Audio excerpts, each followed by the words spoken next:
नमस्कार. या व्हिडिओमधून पुन्हा एकदा आपलं सर्वांचं स्वागत करतो. तर केंद्रीय शिक्षक पात्रता परीक्षा सीटीईटी 2021च्या तयारीसाठी या व्हिडिओच्या माध्यमातून मराठी भाषा पेपर 1 आणि पेपर 2 साठी उपयुक्त असे अध्यापनशास्त्र आणि व्याकरणावर आधारित काही महत्त्वाचे प्रश्न आपण या व्हिडिओच्या माध्यमातून पाहत आहोत.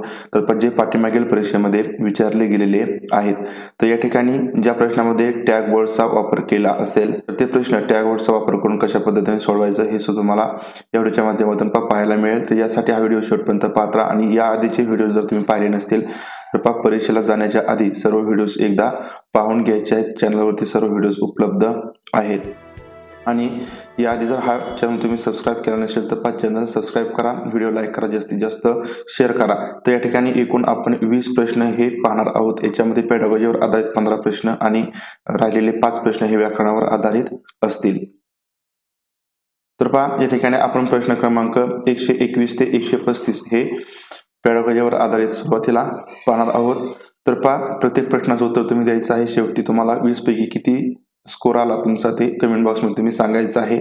तर प्रश्न पहिला या ठिकाणी आपण पाहत आहोत की प्राथमिक शाळेतील विद्यार्थ्यांची उच्चारण क्षमता आणि श्रवण क्षमता वाढविण्यासाठी खालीलपैकी कोणती उपाययोजना उपयुक्त ठरेल. आता विद्यार्थ्यांची उच्चारण क्षमता आणि श्रवण क्षमता वाढवायची आहे.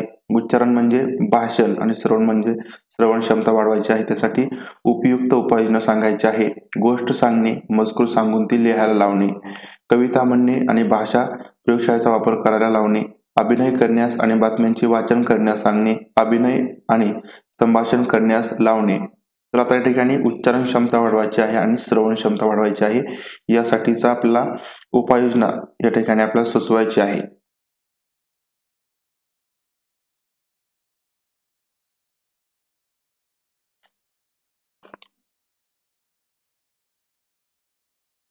तर या ठिकाणी पर्याय क्रमांक जर पहिला पाहिला त्याच्यामध्ये गोष्ट सांगणे म्हणजे या ठिकाणी संभाषण किंवा उच्चारण क्षमता वाढेल, पण मजकूर सांगून तो लिहायला लावणे मजकूर सांगून या ठिकाणी श्रवण क्षमता वाढीस लागेल किंवा उपयुक्त होईल असं काही सांगितलं नाही, म्हणून या ठिकाणी हा पर्याय येणार नाही.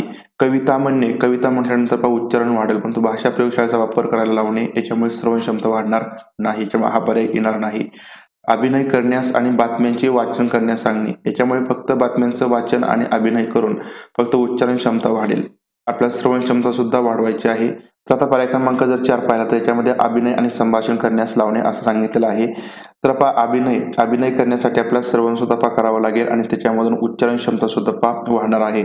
आणि संभाषण करायला लावणे, संभाषण ज्यावेळेस केलं जातं त्यावेळेस उच्चारण क्षमता सुद्धा वाढते. आणि या ठिकाणी आपण पुढच्याशी संभाषण करतो आणि पुढचं आपल्याशी संभाषण करतो, याच्यामुळे पुढच्याच व्यवस्थित आपल्याला ऐकावं लागतं, श्रवण करावं लागतं.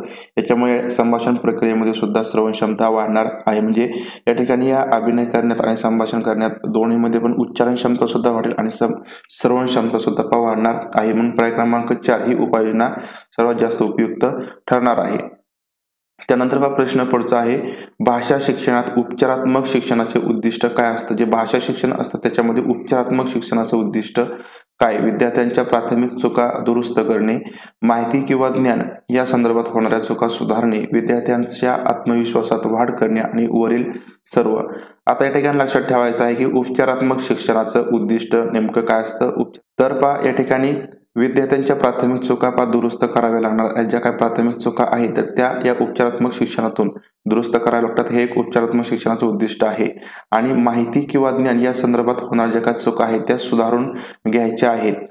विद्यार्थ्यांचा आत्मविश्वासात वाढ करावी लागेल. विद्यार्थ्यांचा काय आत्मविश्वास आहे तर त्याच्यामध्ये वाढ केली तरच विद्यार्थ्यांच्या जे उपचारात्मक शिक्षणाचे चांगल्या प्रकारे होईल आणि ज्या काही चुका आहेत किंवा ज्याची प्रगती त्यांची कमी आहे तर ती वाढेल. म्हणजे या ठिकाणी वरील सर्व जे काही 3ही उद्दिष्ट आहेत हे उपचारात्मक शिक्षणाचं उद्दिष्ट आहेत. पर्याय क्रमांक 4 याचं उत्तर येणार आहे. त्यानंतर प्रश्न पुढचा आहे, भाषेची सर्वसामान्य समज तपासून पाहण्यासाठी कोणत्या प्रकारचे प्रश्न अधिक उपयुक्त ठरतील.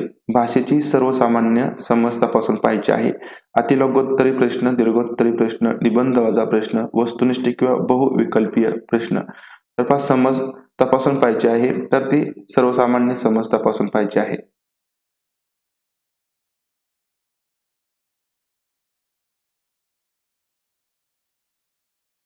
तर भाषेची जी सर्वसामान्य समज असते तर ती जर तपासून पाहिजे असेल तर यासाठी आपल्याला मोठी म्हणजे दीर्घोत्तरी प्रश्न देऊन चालणार नाहीत. निबंधवाचा प्रश्न म्हणजे मोठे झाले आणि वस्तुनिष्ठ किंवा बहुविकल्पीय प्रश्न याच्यामधून सुद्धा समज आपल्याला पाहता येणार नाही. परंतु जर अतिलघुत्तर जे प्रश्न असतात, छोटे छोटे प्रश्न असतात, ते जर दिले तर विद्यार्थ्यांची जी समज आहे, सर्वसामान्य समज आहे, तर ती या प्रश्नांमधून समजायला मदत होते. म्हणून या ठिकाणी अतिलघुत्तरी प्रश्न हे भाषेची सर्वसामान्य समज तपासून पाहण्यासाठी उपयुक्त ठरतात. पर्याय क्रमांक 1 याचं उत्तर येईल. त्यानंतर प्रश्न पुढचा आहे पहा, मुले भाषा शिकण्याच्या नैसर्गिक क्षमतेसह जन्माला येतात. हे विधान कोणाचे आहे? म्हणजे मुले भाषा शिकण्याच्या नैसर्गिक क्षमतेसह जन्माला येतात. जीन पेजेटचं, चॉम्स्की, वॅगॉस्की की पावला, तर यापैकी हे विधान कोणी म्हटलेलं आहे?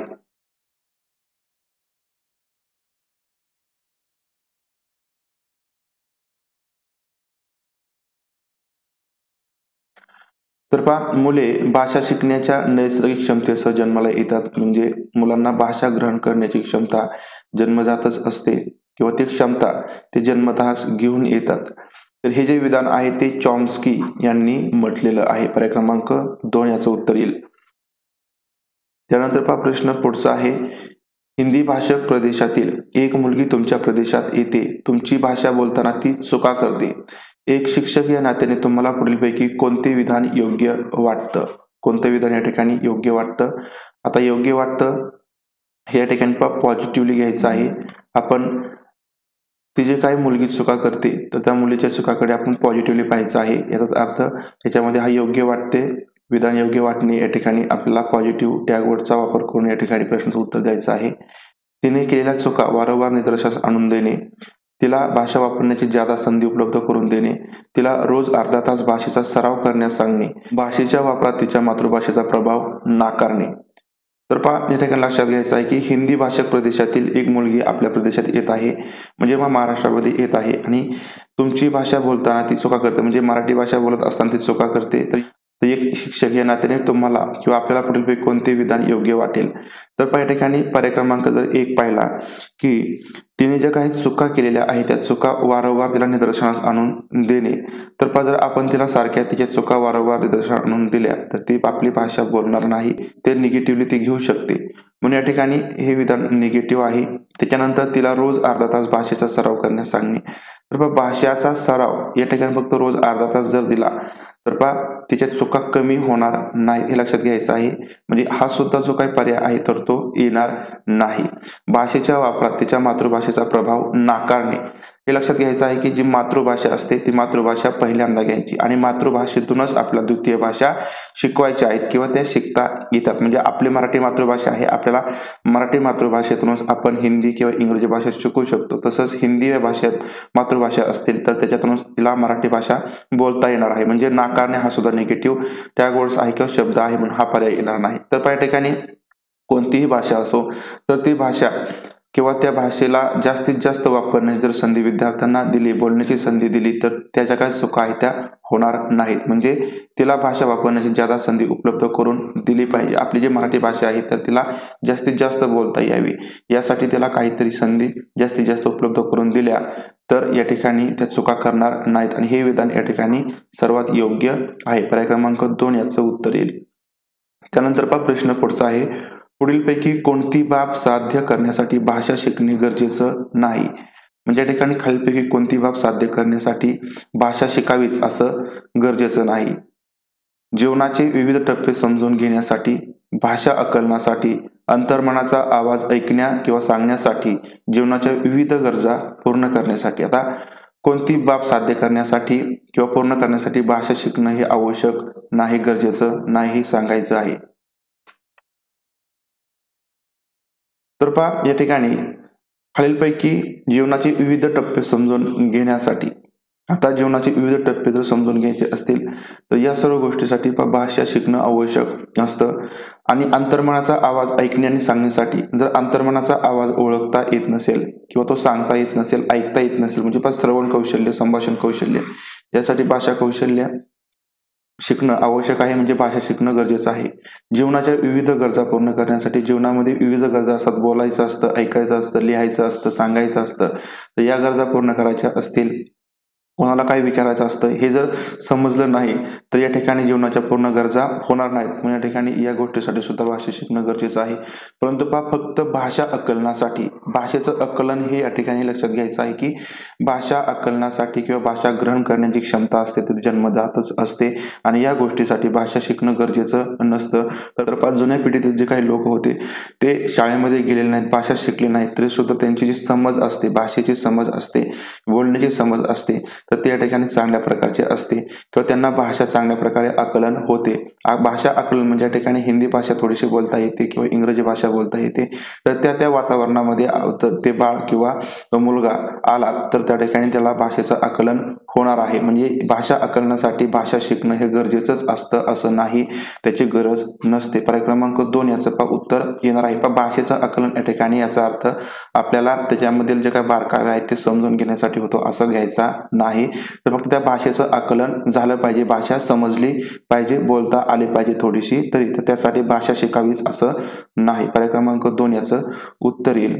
त्यानंतर प्रश्न पुढचा आहे की भाषेच्या संदर्भात निबंधवाचा चाचणीचा पुढीलपैकी कोणता फायदा संभवतो? भाषेच्या संदर्भात निबंधवाच्या ज्या काही चाचणी असतात त्यातून कोणता फायदा संभवतो? मुलाला त्याचे स्वतःचे विचार योग्यरित्या लिहिता येत आहेत की नाही, तर हे तपासता येते या प्रश्नामधून. विद्यार्थ्यांना परीक्षेसाठी मोजके प्रश्न तयार करण्यास मदत होते. विद्यार्थ्यांना मोजकेच प्रश्न सोडवावे लागतात, त्यामुळे शिक्षणाचा वेळ वाचतो. तर असे केल्याने संपूर्ण अभ्यासक्रमाला व्यापून घेता येते. आता या ठिकाणी फायदा फायदा पॉझिटिव्ह आहे आणि तोटा किंवा नुकसान हे निगेटिव्ह आहे. फायदा पॉझिटिव्ह, आपल्याला पर्याय सुद्धा पॉझिटिव्ह शोधायचा आहे.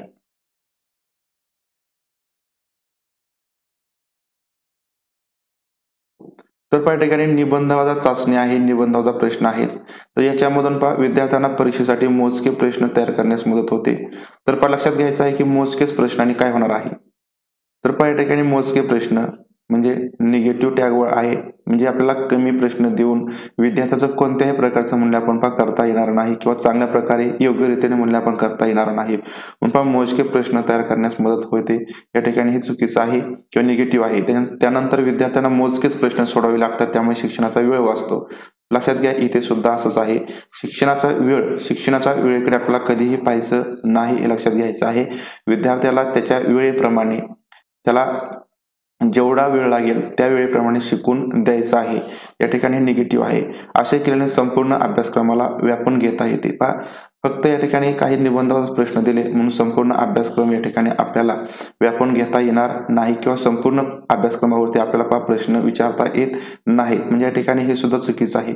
परंतु पर्याय क्रमांक पहिला पाहिला की मुलाला त्याचे स्वतःचे विचार योग्यरित्या लिहिता येत आहे किंवा नाही तपासता येतं. जे निबंधाचा प्रश्न असतात तर त्याच्यामधून विद्यार्थी स्वतःच्या भाषेत उत्तरे लिहिणार आहेत आणि या ठिकाणी स्वतःचा विचार योग्यरित्या त्याला मांडता येत आहे किंवा नाही, तर हे अशा प्रकारच्या प्रश्नामधून किंवा अशा प्रकारच्या चाचणीमधून पाहता येतं. म्हणजे हा या ठिकाणी जो काही फायदा आहे तो या निबंध चाचणीचा संभवतो. पर्याय क्रमांक 1 याचं उत्तर येणार आहे.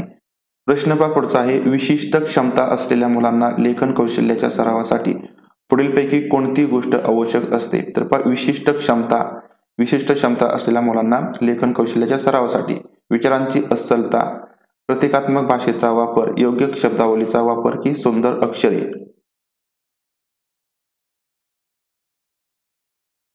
तर लेखन कौशल्याचा सराव आहे आणि विशिष्ट क्षमता मुलांजवळ आहे.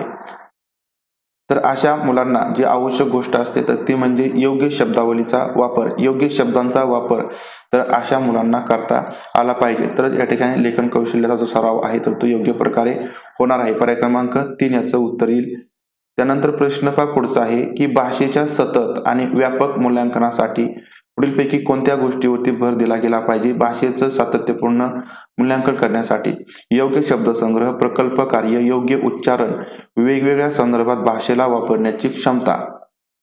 तर सतत आणि व्यापक मूल्यांकन करायचं आहे, म्हणजे फक्त एकदाच मूल्यांकन करायचं नाही. तर सतत मूल्यांकन आपल्याला करायचं आहे, रोजचे रोज मूल्यांकन करायचं आहे. तर भाषेचं सतत आणि व्यापक मूल्यांकन करायचं आहे. तर त्यासाठी सर्वात महत्त्वाचं म्हणजे वेगवेगळ्या संदर्भामध्ये भाषेला वापरण्याची जी क्षमता आहे ती विद्यार्थ्यांची तपासून पाहिली पाहिजे. गोष्ट सांगायला लावली पाहिजे किंवा निबंध लिहिता आले पाहिजे. विद्यार्थ्यांच्या मनात ज्या काही गोष्टी असतील, भावना असतील, जे काही त्यांचे अनुभव असतील, तर ते त्यांना लिहायला सांगितले पाहिजे आणि या सर्व गोष्टींमधून जे काही वेगवेगळ्या संदर्भात भाषेला तो कशाप्रकारे वापरत आहे, भाषा वापरण्याची क्षमता कशाप्रकारे आहे, तर ही क्षमता या ठिकाणी भाषेच्या सतत आणि व्यापक मूल्यांकनासाठी तपासण्यासाठी या गोष्टीवरती भर दिला गेला पाहिजे. म्हणजे फक्त योग्य शब्दसंग्रह किंवा प्रकल्प कार्य किंवा योग्य उच्चारण करून भाषेची सतत आणि व्यापक मूल्यांकन करता येणार नाही. परंतु जर या गोष्टीवरती जास्त भर दिला तर भाषेचं सतत आणि व्यापक मूल्यांकनासाठी निश्चितच या गोष्टीचा फायदा होणार आहे किंवा या गोष्टीवरती भर दिला गेला पाहिजे. पर्याय क्रमांक 4 याचं उत्तर येईल. त्यानंतर प्रश्न पुढचा आहे की बहुभाषकता म्हणजे खालीलपैकी काय? भाषा शिक्षणातील अडथळा, भाषा संशोधनासाठी धोकादायक, भाषा शिक्षणाचे एक महत्त्वाचे साधन, भाषा शिकण्यात अडथळा निर्माण करते. तर या ठिकाणी लक्षात ठेवायचं आहे की बहुभाषकता म्हणजे या ठिकाणी भाषा शिक्षणातील अडथळा. तर बहुभाषकता हा भाषा शिक्षणातील अडथळा नसतो, हे देखील लक्षात ठेवायचं आहे. भाषा संशोधनासाठी धोकादायक म्हणजे भाषेच्या शिक्षणासाठी धोकादायक सुद्धा नसतं, निगेटिव्ह आहे, पण लक्षात घ्यायचं आहे. बहुभाषिकता हा जो शब्द आहे, हा शब्द मुळात काय आहे? पॉझिटिव्ह आहे, पण लक्षात घ्यायचं आहे बहुभाषिकता शब्द पॉझिटिव्ह आहे, म्हणजे याच्यामध्ये कोणताही टॅगवर्डचा आपल्याला काही घेणं देणं नाही. बहुभाषिकता शब्द आला की पॉझिटिव्ह टॅगवर्ड्स म्हणून वापरायचा आहे. म्हणून या ठिकाणी अडथळा, धोकादायक, अडथळा निर्माण करते हे निगेटिव्ह आहे. आपल्याला पॉझिटिव्ह पर्याय जर शोधायचा असेल तर भाषा शिक्षणाचे एक ते महत्वाचं साधन आहे. बहुभाषिकता हे भाषा शिक्षणाचे एक अत्यंत महत्वाचं साधन आहे. बहुभाषिकतेमुळे विद्यार्थ्यांना मोठ्या प्रमाणात ज्या संधी आहेत त्या भविष्यामध्ये उपलब्ध होतात. म्हणून पर्याय क्रमांक 3 याचं उत्तर येणार आहे.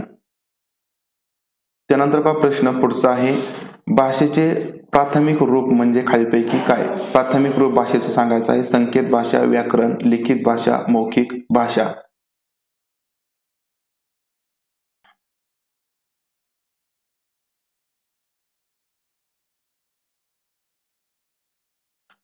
तर भाषेचं प्राथमिक रूप म्हणजे ज्यावेळेस लहान मूल भाषा बोलायला किंवा समजायला शिकतं तर त्यावेळेस त्याचं रूप काय असतं?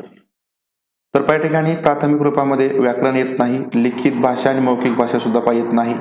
ज्या संकेत भाषा असतात म्हणजे खानाखुणांच्या भाषा, जे लहान बाळाला तुम्ही पाहिलं असेल की आपण ज्यावेळेस काही शब्द बोलतो तर त्यावेळेस ते हसतं किंवा काहीतरी खानाखुणा ते 100% करतं, तर याला संकेत भाषा असं म्हणायचं. म्हणजे जे भाषेचं प्राथमिक रूप असतं तर ते संकेत भाषांचं असतं, खानाखुणांच्या भाषेचं असतं. पर्याय क्रमांक 1 याचं उत्तर येतं. त्यानंतर प्रश्न पुढचा आहे, प्राथमिक पातळीवरच्या शिक्षणात कविता आणि कथा यांच्यातील कोणती बाब तुम्हाला महत्वाची वाटते? तर प्राथमिक पातळीवरचे जे शिक्षण आहे त्याच्यामध्ये कविता आणि कथा यांच्यातील महत्वाची बाब ती मूल्य शिक्षण देणारे असली पाहिजेत. कविता किंवा कथा ही शब्दसंग्रहाच्या दृष्टीने समृद्ध असली पाहिजे. महत्वाची नावे आणि उदाहरणे पुन्हा पुन्हा आली पाहिजेत. कथा आणि कविता या महत्वाच्या लेखकांच्या असल्या पाहिजेत. तर प्राथमिक पातळीवरच्या शिक्षणात कविता आणि कथा यांच्यातील कोणती बाब आपल्याला महत्वाची वाटते हे सांगायचं आहे.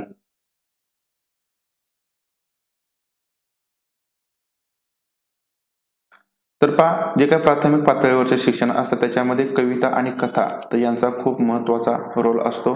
कथा आणि कविता यांच्यामधून जास्तीत जास्त जे शब्द आहेत, शब्दसंग्रह असे आहेत, तर त्याची ओळख झाली पाहिजे. म्हणजे कथा किंवा कविता हे शब्दसंग्रहाच्या दृष्टीने समृद्ध असले पाहिजे, हे लक्षात घ्यायचं आहे. कथा आणि कविता याच्यामधून वेगवेगळे नवीन शब्द शिकायला मिळतात, त्याच्यामुळे कथा आणि कविता याच्यामध्ये शब्दसंग्रह समृद्ध असला पाहिजे. तर ही गोष्ट या ठिकाणी खूप महत्वाची आहे.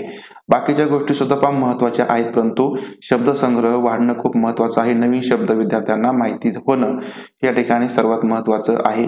मग या गोष्टी सुद्धा आपल्याला नाकारून चालणार नाहीत, परंतु त्या कमी महत्वाच्या आहेत. आपल्याला सर्वात महत्वाचा असा पर्याय या ठिकाणी आपल्याला सांगायचा होता. प्रश्न पुढचा आहे, भाषा शिकवताना व्याकरण शिकवल्याने पुढीलपैकी कोणती गोष्ट सुधारते? म्हणजे भाषा शिकवत आहोत आणि भाषा शिकवत असताना व्याकरण शिकवायचं आहे, तर व्याकरण शिकवत असताना कोणती गोष्ट सुधारते? अचूकता, भाषेतील ओघ, संख्या गणन की साक्षरता यापैकी कोणती गोष्ट व्याकरण शिकवल्याने सुधारणार आहे?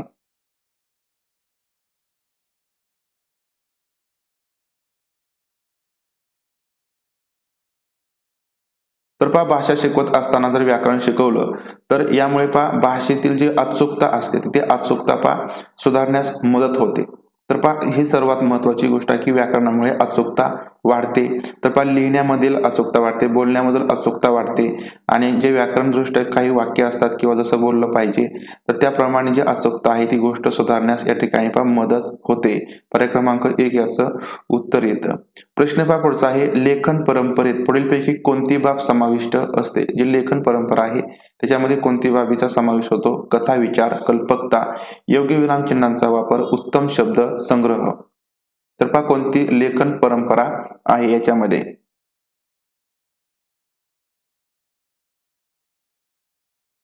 तर पहा जी लेखन परंपरा आहे पण लेखन कौशल्य आहे याच्यामध्ये योग्य विरामचिन्हांचा वापर. तर पहा या बाबीचा समावेश होतो. पर्याय क्रमांक 3 याचं उत्तर येईल. प्रश्न पुढचा आहे पहा, भाषेचे मूल्यांकन करताना पुढीलपैकी कोणते उद्दिष्ट असावं? आता पहा भाषेचं मूल्यांकन करण्यासाठीचं उद्दिष्ट, विद्यार्थ्यांच्या चुका शोधणे, पुढल्या इयत्तेत जाण्यासाठी विद्यार्थ्यांच्या कामगिरीचं मूल्यांकन करणे, विद्यार्थ्यांची कामगिरी तपासणे, शिक्षणातील न्यूनता शोधणे आणि त्यावर उपाययोजना करणे. तर पहा भाषेचं मूल्यांकन करण्यासाठीचं उद्दिष्ट कोणतं असावं?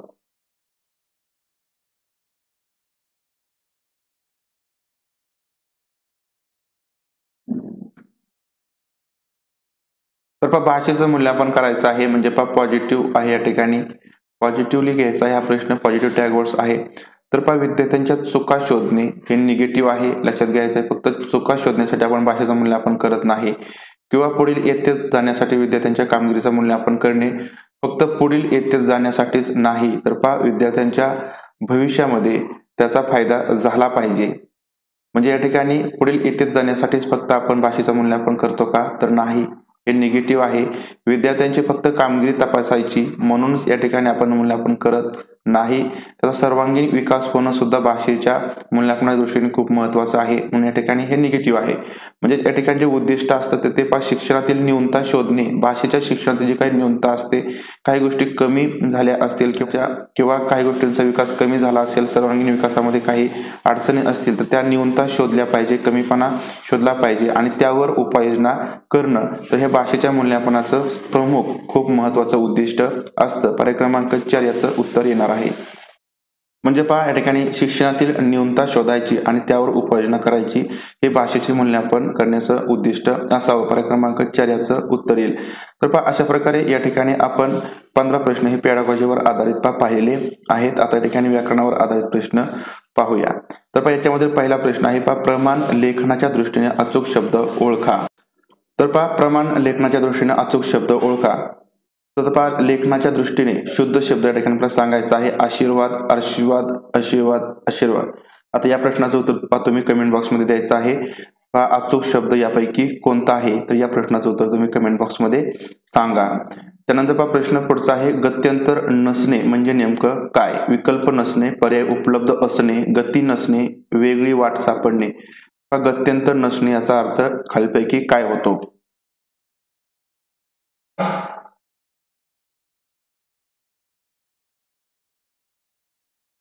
तर पहा गत्यंतर नसणे म्हणजे विकल्प नसणे, पर्याय नसणे. म्हणजे या ठिकाणी पर्याय क्रमांक 1 याचं उत्तर येणार आहे. त्यानंतर पहा प्रश्न पुढचा आहे, पुढील शब्दातील विशेष नाम कोणते? विशेष नाम आपल्याला ओळखायचं आहे. फूल, रंग, कीटक, गिलिया.